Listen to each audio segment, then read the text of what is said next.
Vous retrouvez sur Télé 50 pour l'essentiel de l'actualité. Je l'annonçais au sommaire, l'UDPS est dans la confusion. Voilà la conclusion de Lambert Mende au Malanga. Au cours d'un point de presse tenu ce mercredi, le porte-parole du gouvernement s'est exprimé sur la réaction de l'UDPS à la suite de l'ordonnance présidentielle convoquant le dialogue. Pour Lambert Mende, il est contradictoire de reconnaître la légalité de l'accord cadre d'Addis Abeba et non l'un des signataires. Que cet audit ait effectivement... Face à la presse nationale qu'internationale ce mercredi 2 décembre, Lambert Mende a exprimé l'inquiétude du gouvernement de constater que certains demandeurs du dialogue national viennent de décliner leur participation à ce forum. Nous devons exprimer notre inquiétude lorsque nous allons en concertation, lorsque nous allons en dialogue avec un partenaire. Nous ne souhaitons pas que chez ce partenaire-là, il y ait des propos aussi décousus. On dit l'un dit A, l'autre dit B. En même temps, ça fait désordre, peut inquiéter le partenaire. Je voudrais ici exprimer notre inquiétude face à ces contradictions. Mais en réalité, lorsqu'on visite le communiqué de celui qui a qualité pour engager l'UDPS, c'est-à-dire M. Tshisekedi, je vois beaucoup de points de convergence. Les Congolais ont besoin d'être rassurés et apaisés. Pas des discours qui peuvent paniquer comme ça les gens, ça ce n'est pas correct dans la gestion de la communication qui précède le dialogue. Le porte-parole du gouvernement qui a fait savoir que le chef de l'État n'a jamais fixé l'ordre du jour du dialogue indique que Joseph Kabila n'a donné que des orientations à suivre lors de ses assises. Ainsi, le porte-parole du gouvernement rappelle aux uns aux autres que le dialogue national et inclusif reste la seule et unique voie de sortie de crise en République démocratique du Congo. Le gouvernement... Dans l'actualité également, le procureur général de la République met en garde ceux qui font de déclarations incitant la population à la haine, à la violence et à la descente dans la rue. Dans une communication lue ce mercredi devant la presse, Floribert Kabange-Numbi a rappelé que toute tentative de renversement du régime constitutionnel est punie par la loi. Suivez. À l'origine de cette communication, les appels à la descente dans la rue, mais également l'article 64 de la Constitution. Cet article stipule que tout Congolais a le droit de faire échec à tout individu ou groupe d'individus qui prend le pouvoir par la force ou qui l'exerce en violation des dispositions de la présente Constitution. Selon le procureur général de la République, le contexte ne s'y prête pas, la disposition est abusivement exploitée. Il y a lieu de s'interroger utilement si, dans notre pays, il existe à l'heure actuelle un individu ou un groupe d'individus qui tenterait de prendre le pouvoir par la force. Point n'est besoin de rappeler que pour l'heure, notre pays, la République démocratique du Congo, est gouverné par les institutions démocratiquement établies et ce, conformément à la Constitution. Floribert Kabange-Numbi estime que la lecture faite de l'alinéa 1 est biaisée et invite ceux qui tiennent ces déclarations à relire l'alinéa 2. Toute tentative de renversement du régime constitutionnel constitue une infraction imprescriptible contre la nation et l'État et qui est punie conformément à la loi. Face à ces déclarations de tout genre, basées sur un seul alinéa d'une disposition constitutionnelle, appelant la population à la descente dans la rue, le procureur général de la République lance une mise en garde. Tout individu ou groupe d'individus qui conspirerait contre ces institutions ne l'aura fait que dans la seule intention avérée de les renverser. Ce qui tombe dans les prévisions de cette disposition constitutionnelle qui qualifie ces comportements d'infraction imprescriptible contre la nation. En conclusion, la convocation du dialogue et la tenue de celui-ci ne doivent en aucune manière servir de prétexte pour inciter la population à la violence, a rappelé le procureur général de la République. La convocation du dialogue national inclusif par le chef de l'État est saluée par les partenaires extérieurs. Yao Conan Pascal, le chef du bureau de l'Union africaine Liaison Kinshasa, a confirmé au président de l'Assemblée nationale que son institution compte apporter un appui à l'organisation de ce grand forum. C'était ce mercredi au cours d'un entretien avec Aubin Minakou Njalanjoko. Yao Conan Pascal, qui est venu présenter ses activités au président de l'Assemblée nationale Aubin Minakou, a reconnu l'importance de la tenue du dialogue national inclusif. C'est même un devoir pour l'Union africaine d'aider la RDC à faire face à un certain nombre de défis comme c'est le cas actuellement. Je ne crois pas que l'Union africaine pourrait faire autrement. Si c'est le cas, nous au niveau du bureau de liaison ici, on se fera le devoir de transmettre une telle demande à la commission et je pense que très rapidement ils réagiront. Après cet entretien, le président de la Chambre basse du Parlement a présidé la plénière consacrée à la question orale sans débat du député Nerambungu adressée au ministre des ITP Fridolin Kaswechi. C'était en rapport avec l'épineux problème de la population de Moamba en particulier et celle de Kinshasa en général sur l'hypothétique programme de l'érection de la route de la paix et de sa bande. Dialogue politique en RDC, les partis politiques signataires des accords de paix à Goma le 23 mars 2009 mettent en garde tous les politiciens versatiles qui tentent de s'aimer le désespoir malgré l'engagement du chef de l'État Joseph Kabila pour la consolidation de la démocratie en République démocratique du Congo. Suivez. Nous, partis politiques signataires des accords de paix de Goma, notables et autres personnalités sympathiques aux résolutions pertinentes des 10 accords, réunis ce jour à Kinshasa, après l'adresse du 28 novembre de son Excellence, Monsieur le Président de la République, chef de l'État, il en ressort le constat suivant du point de vue politique.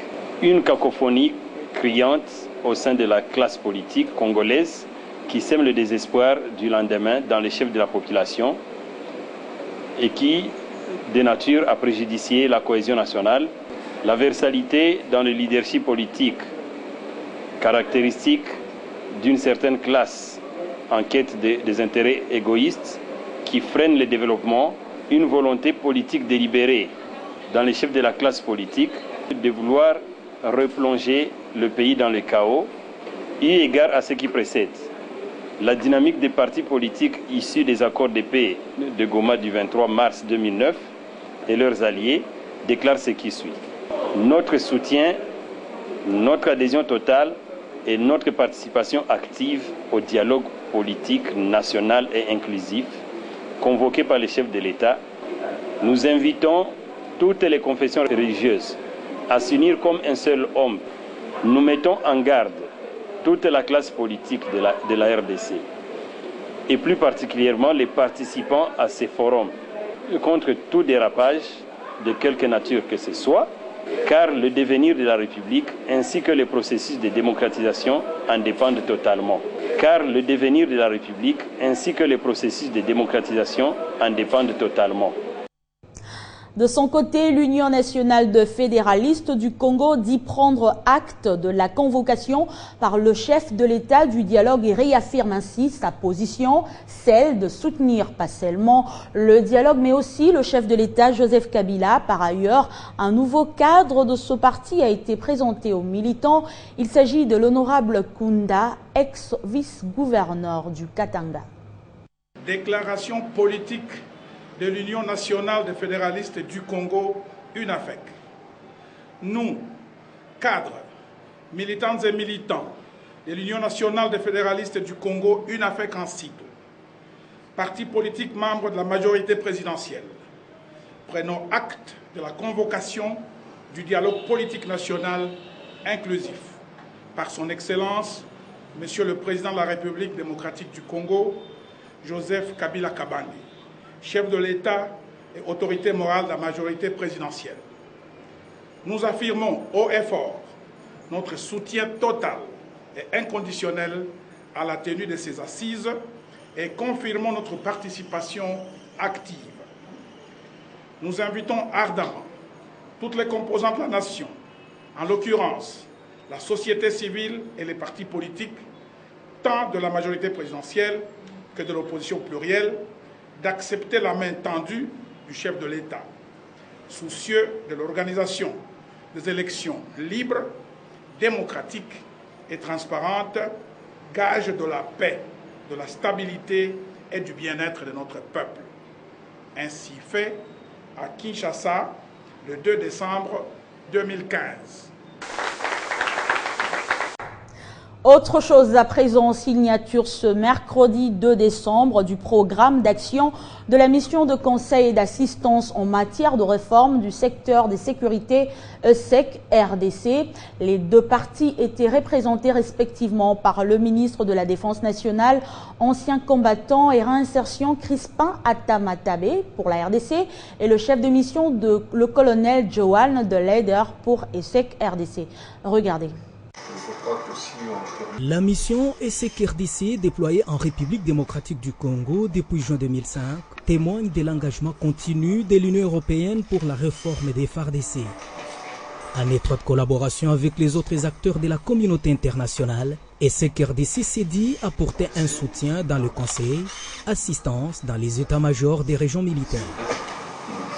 Ce 9e mandat, dont le programme vient d'être signé, s'étale du 1er juillet 2015 au 30 septembre 2016 et vient poursuivre celui initial qui prévoyait le soutien au processus d'intégration dans les FARDC, le projet chaîne des paiements dit à la sécurisation de la paix militaire, mais aussi la modernisation de l'administration et la gestion des ressources humaines, diversifiées dans l'appui de la reformation des cadres militaires. En fait, le programme comporte deux volets, le conseil stratégique et l'appui aux écoles militaires.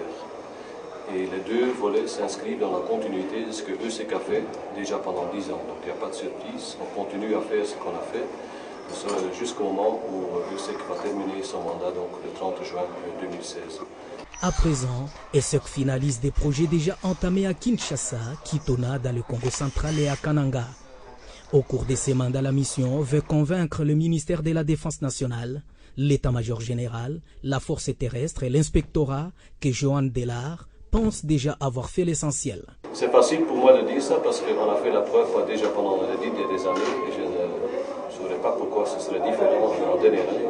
Signalons que pour ce faire, qu'un conseiller région militaire est mis en place pour le contrôle et le suivi de la mise en œuvre des ordonnances relatives aux nouvelles structures de la force terrestre et des régions militaires.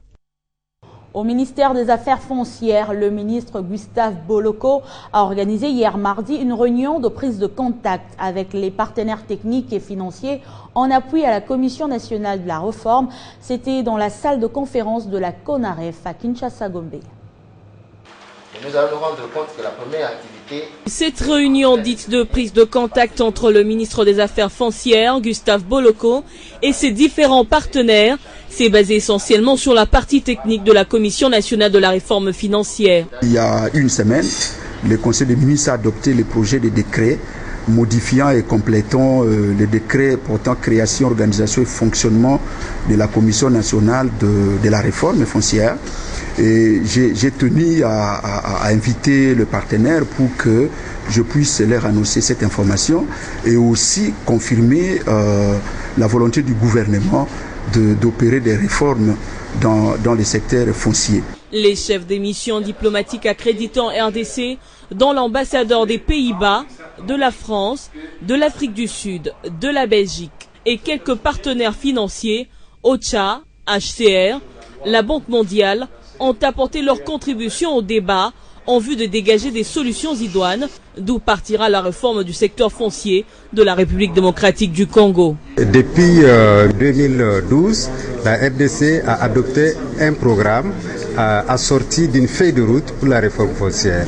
Et donc, nous sommes là pour pouvoir accompagner le gouvernement dans la mise en œuvre de cette feuille de route qui comporte un certain nombre de balises. Et aujourd'hui, la rencontre que nous avons eue avec le ministre nous réconforte sur cette option de redynamiser le processus de la réforme foncière compte tenu d'un certain nombre de difficultés que le processus a connues auparavant. Au cours de cette réunion, un programme semestriel d'activités de réforme financière allant de la période décembre 2015 à juin 2016 a été présenté aux experts. Ces derniers devront l'examiner et y apporter des amendements. Rendons-nous dans le Haut-Katanga où le commissaire spécial adjoint en charge de l'économie, finance et développement, Kassongo Kibale, a échangé mardi avec une délégation des responsables de 2 entreprises zambiennes. Au menu de cette rencontre, la poursuite de leurs activités dans le Haut-Katanga. Suivez. Elles veulent inscrire leurs activités